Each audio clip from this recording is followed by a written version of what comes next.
If someone were to ask you to talk about your current job or your previous one, if you happen to be between jobs, what would you say? And how long would it take you to say it? In my experience as an executive recruiter and then an executive and career coach, it could take a long time. But when you get someone reading your experience entries on LinkedIn, their attention span is probably pretty limited.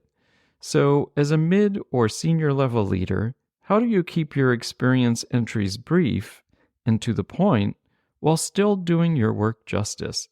Stick around, and I'll share how my experience as an executive recruiter led me to a simple and brief approach to writing LinkedIn experience entries that will leave your reader wanting more.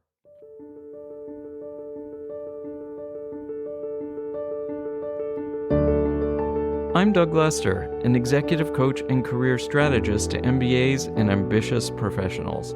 I've worked one-on-one with well over 1,000 people, helping them craft compelling work-life narratives and advance satisfying, meaningful careers.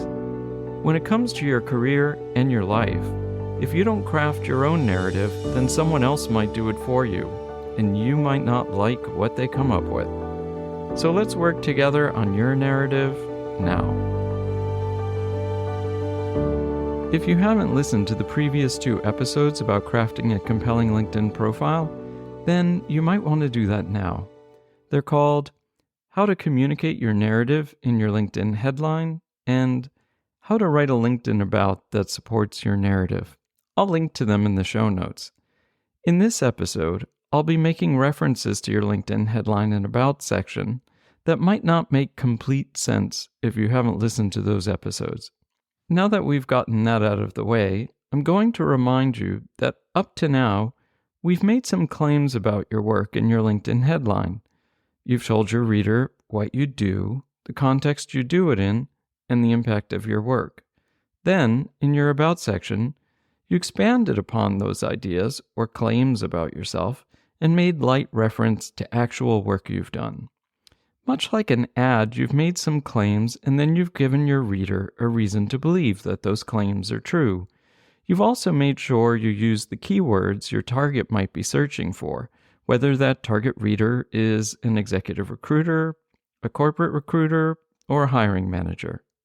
Let's be optimistic and assume that your reader is intrigued enough by your headline and About section that they scroll down the page and check out some of the compelling work experience you've referenced in your About section. This is where I think my experience as an executive recruiter is going to help give you an edge. Whenever I was first learning about the work experience of a potential candidate, I needed to know 3 things. Let's say that candidate is you. Here are the 3 things I need to know about each of your jobs, including your current one. What is the scale and scope of your responsibilities? What is the impact of your work? And what are your people or your stakeholder management responsibilities? If we're talking about a past job, then obviously you can put those 3 questions in past tense. Now, I can't take full credit for this framework. I learned it by watching my former boss and good friend, Jack Gorman, who is a partner at Isaacson Miller, a top executive search firm that hires senior leaders for mission-driven organizations. We worked together for almost 4 years. So, thank you, Jack. Now let's dive a little deeper into these 3 questions. There's a reason I needed to know these things, and I'd make a case that anyone considering you as a potential candidate for a role would need the answers to these 3 questions. First, we're talking about the scale and scope of your responsibilities. The reason for this question should be pretty obvious. I need to know if the work you're currently doing, or have done in the past, is similar to what I'm hiring for. That's the scope. And I not only need to know if it's similar or relevant, I need to know if it's at the same scale or was at the same scale as the role I'm hiring for, or not so far below it that this new job wouldn't be too much of a jump in responsibility. And scale can be measured in a variety of ways. Some obvious measures are quantitative, like dollars sold or raised or units sold, or they can be more qualitative, like strategic importance or public visibility. You'll have to decide what type of scale measures are relevant for your particular type of work and your industry. And let's talk about why getting a quick fix on this information is so important for executive recruiters. If you're familiar with some of the writing on my blog about executive recruiters, you'll know that they tend to be a little risk averse. And it's because searches are often guaranteed for a period of time. Let's say that I'm currently working as an executive recruiter and I place you in a job. And then you don't work out in the first year, and it's not the client's fault. Then I'm on the hook to redo that search for free. I won't get into the details of why that's a bad thing. It should be pretty obvious, and I'll cover the nuance of it in another episode perhaps. But let's just say that it's a recruiter's nightmare. So I need to know that your work is relevant or big or weighty enough in whatever ways are important for my client's opportunity that you'll have a good chance of being successful once I place you. The second question I asked, what is the impact of your work? Or, in other words, how are things different because you are in the role? Is also about relevance. When people are hiring for a senior level role, most of the people I work with are in mid or senior level roles, and those were the types of roles I filled as an executive recruiter. When people are hiring for roles like that, they're usually hiring a person to help them overcome a challenge that they're facing, whether that's because a business or organization has hit a roadblock, they might need a change in strategy, or perhaps it's something else equally important. So answering the question about impact is all about stories of challenges overcome. What challenge or challenges have you helped your current or previous employers overcome? And are they similar enough to the challenges my client is facing that I could reasonably present you as a person, or perhaps the person, who could help them overcome the challenges they're facing now? And the last question was about people and stakeholder management responsibility. As a recruiter, more often than not, my colleagues and I decided not to pursue people as candidates because the opportunity with our client or clients would have been too much of a leap in people and stakeholder management responsibility. So, help the recruiter out and give them that information straight up. Tell them how many people you manage or managed, directly or indirectly. If you were the lead on a cross-functional team, give your reader or that recruiter a sense of how broadly your team reached across the organization and at what levels. And if you present regularly to members of the C-suite, then include that too. It's important. People and stakeholder management doesn't just have to be limited to the people you have direct hiring and firing responsibility for. Now you may be wondering if the order matters. Do you need to provide the answers to these questions in the same order for each of your LinkedIn experience entries? Well, you don't have to, but why wouldn't you? If each of your experience entries provides roughly the same information in the same order, it makes it a lot easier for your reader. And that's the person you want to reach out to you, get to know you, and potentially hire you, or recommend that you be hired. Why not make it easier for them? So let's work on a couple of examples to make this a little more real. In the previous episode, we wrote a LinkedIn headline and about section, or a sentence for an about section, for someone who works in tech and launches wearables. The headline was, Introducing Advances in Wearables to Drive Growth and Help People Live Healthier Lives. And the example sentence for the about was, Working on the Apple Watch, I led a cross-functional team that sourced technologically advanced components on tight timelines.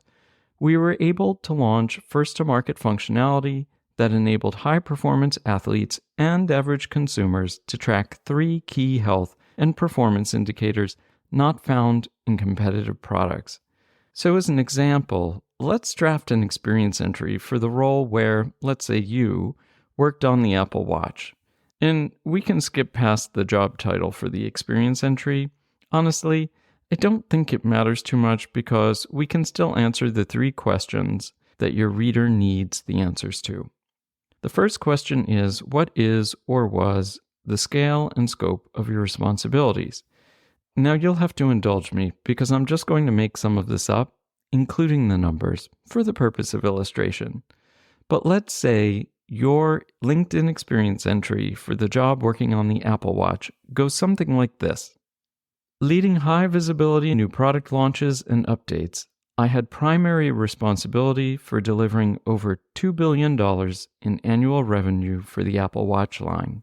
Overcoming shortages and recurring delays while sourcing components critical to the latest advances in wearables, I led a cross-functional team spanning most major functions in the company to deliver a high-quality product on time to Apple's customers.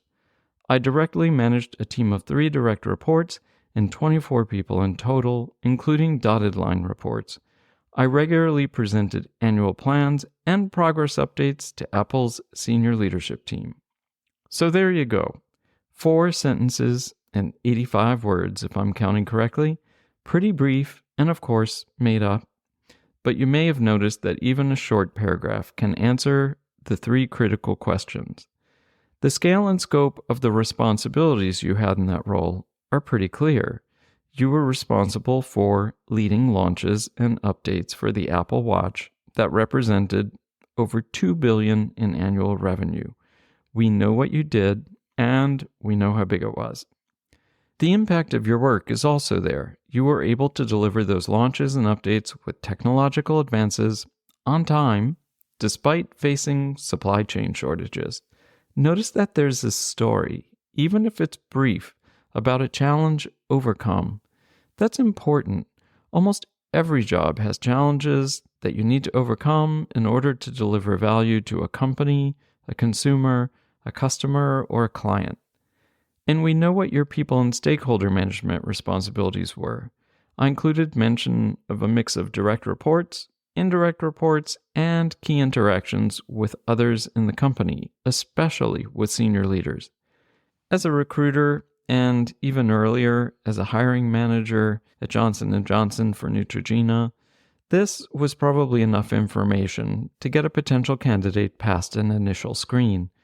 In other words, this is typically the minimum information you need to convey in order to get a foot in the door. So make it easy on your reader to decide whether or not your experience is relevant for the role they're looking to fill or hire for. And if the answer is it's not, then it's good to figure that out early. It saves your reader time, and it saves you time, and potentially a little heartache. So what about your LinkedIn experience entries? If you were to read through them, does each entry answer the 3 questions in roughly the same order? And here they are again, for good measure. Number 1. What is or was the scale and scope of your responsibilities? Number 2.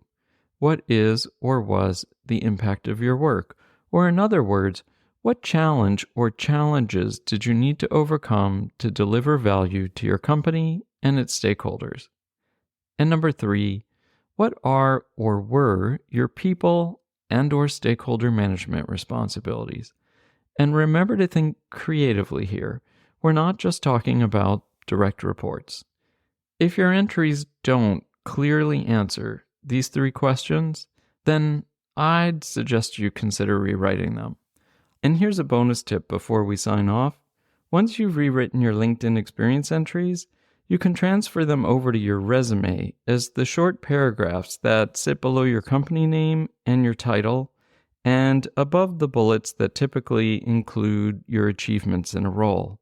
So not only will you be sprucing up your LinkedIn profile, you'll be getting a head start on a resume refresh. Can't beat that. And if you run into roadblocks or get a bad case of writer's block, consider signing up for a career strategy session with me at careernarratives.com/strategy. We'll do a little collaborative writing, and you'll be on your way to a LinkedIn profile that is not only compelling, but gives me, or any reader, plenty of reasons to believe the claims you're making about yourself in your headline and your About section. See you soon.